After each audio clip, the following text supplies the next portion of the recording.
of the Prophet. So to say that covering the head is not a part of Muslim identity is totally wrong. The beard is a part of the Muslim identity. Wearing the cap, or at least covering the head, whether with a scarf or with a gatra like the Arabs do. But sir, what about what Shahrukh said? And I know a lot of my friends say this, that and all of us, no matter what faith we come in, we interpret our faith differently. We take away some things, we don't do some things. Does that make us any less of Hindus, Muslims, Christians? No, as I said, that Muslim is a person who submits will to God. So you cannot say a liberal Muslim or a moderate Muslim. You can say a practicing Muslim or partly practicing or non-practicing. That's more correct. You know, and to understand Islam, don't look at the Muslim, don't look at me. Go to the scriptures. That is the reason I give talks on Islam and comparative religion. But so as far as the stereotype is concerned, Kabir, so yeah. I find that a too narrow a definition of Islam. I personally reject all rituals. But Islam is part of my culture and my ethos. I'm as proud a Muslim as anybody else on this podium. But I don't have to wear it on my sleeve, and I think that's too narrow a definition of Islam. I'd like to make a point. Yeah. They talked about people being stereotyped because of the beard and the cap and the hijab. Then we should say that all Sikhs are stereotyped. Anyone who wears a turban and wears a beard.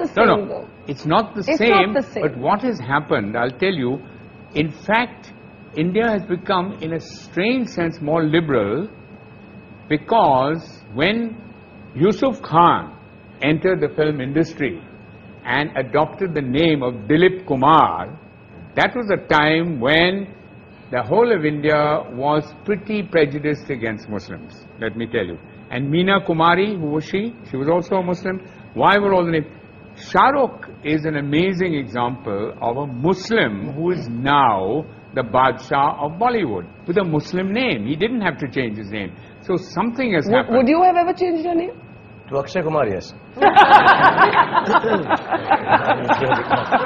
I would never change my name. But now the reverse is happening, Barkha. I know of boys who come from small towns, want to become actors. They change their name to Khan because they think that's the badge of honor. That's the way to That's the barometer of success. No, it's Khan or Kapoor.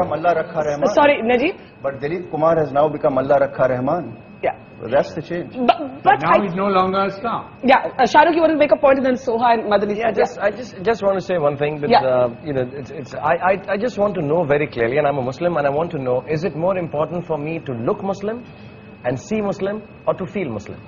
I fully respect the scriptures. I fully respect all the hadiths. I have read the Quran in my own way, in Arabic and in English. But I think its time has come, and this genuinely is an appeal, that it is more important to feel Muslim, to feel Hindu, than to look it. And if you do, I mean, if you do, it's absolutely cool. And if you don't, it's absolutely cool. Dr. Naik, quick response to that, and I got two guests waiting to speak. The best is to practice Muslim, number one. Yes. Appearing is important, but lower down. I'm not saying appearing is the most important. For a person to practice Islam is more important. Beard comes lower down. Beard is not in the 70 major sins that it's not there. But you know, what about what Kabir is saying? And there was a story of a young boy whom I interviewed, who studies in a convent school in Madhya Pradesh.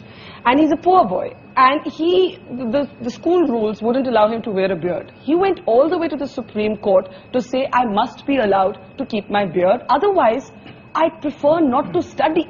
And he actually dropped out of school for a while because of that. The Supreme Court eventually ruled in his favor. And that is my next question, and I want to take that to Madani Saab. Madani Saab, you're a very interesting character for me, because at one level, you have organized, as Alex said, all of these fatwas against terrorism and all of that. But you also had a resolution against the singing of Vande Mataram. And these kind of resolutions, I know many of my friends would say is what stereotypes Muslims. बात ये है कि वंदे मातरम गाना बिल्कुल अलग चीज है। अलग चीज है। हाँ, गाने के लिए जिद करना बिल्कुल एक अलग चीज है। कोई जबरदस्ती गवाना चाहे और नहीं गाएं, या हम ये कहें हम नहीं गाते, तो फिर हम स्टीरियोटाइप हो जाएंगे। टेररिज्म की मुखालिफत करेंगे तो बहुत अच्छे हो जाएंगे। ये जो डबल मामला चलता है, ये ठीक नहीं। अभी मेरे दाढ़ी नहीं हो और कुर्ता पैजामा नहीं हो, ये भी जो पगड़ी से तो लोग बहुत डरते हैं ना, कहते हैं ये तो, एक बच्चा एयरपोर्ट पे कहता है मदनी साहब मामा मामा देखो बिन लादेन जा रहा है ना। तो क्या हो गया है, अब ये सब मैं उतार दूं तो मैं एक रीजनेबल मुसलमान हो सकता हूँ, एक ऐसा मुसलमान हो सकता हूँ जो बहुत अच्छा आदमी है। और अगर मैंने ये पहन लिया तो ख्यालात मेरे कितने अच्छे हों। ख्यालात, नजरियात, आइडियोलॉजी, ये है बेसिक चीज, या बेसिक चीज हमारी दिखने वाली चीज है। That's the reverse stereotype, that the moment you see the beard and the skull cap, it's got to be a fundamentalist. Question, I want to get Soha in. She's been listening very patiently all this while. Soha, as somebody who's grown up in a sense in a house of mixed religion, for you, in a sense, do you feel that public gaze? Do you feel, you know, many people have questioned my labeling of or my looking for the moderate Muslim. Yet there are others who say that we don't hear enough moderate voices. We either hear the religious voices or we hear the non-believing. Because I don't think anybody is really interested in what the moderate Muslim has to say, because it's not very interesting. It's sort of boring. We're represented by extremists who have violent opinions, perhaps. I'm talking about vandals.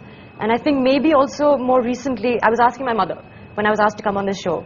I said, in your time when you married my father and you had an interreligious marriage, which presumably at that time 40 years ago was more controversial than it is today. Were you ever asked to defend your identity, to defend your choice of religion, what it means to be Hindu or Muslim, the way that we are today? And she said, no, not at all. It was a no comment issue. You just said no comment and you moved on in life. Over the past, maybe ever since I've been in cinema, certainly, it's an issue. And there is, people do ask me, do you feel aggravated by what is happening as a Muslim? Do you feel the need to stand up for your religion because it is being misrepresented in the media? And I think for me, religion is a very private matter.